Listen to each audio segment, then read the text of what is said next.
I'm Corinne and welcome to my kitchen. Yes, that's right. This that you see before you is my kitchen.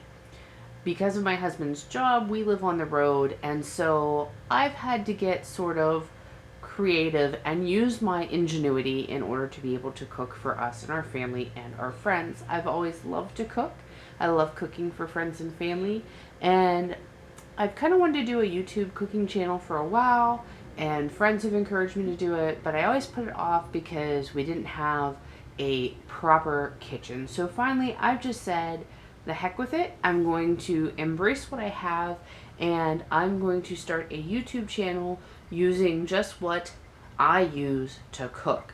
So these will be simple recipes to a little more complex recipes. I will be using just what I have to cook with. I do not have, as you can see, a stove or an oven.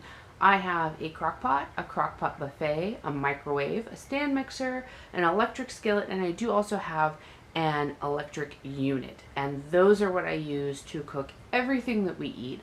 And we do have family meals. We don't do fast food every night or anything like that. I do our cooking. I do it here with what you will see in the videos. And I thought, maybe doing a YouTube channel like this, other people might find inspiration in how I have to cook. Maybe it would help them in their own situation, or maybe it just gives them a different idea for things. So you guys will get to see what we cook for our family dinners. I also want to try to do some themed dinners, or menus that I'll do YouTube videos for, and maybe we'll even test drive some recipes out of some interesting cookbooks. So hang around, stick around for the ride, and we're gonna get cooking soon. See ya!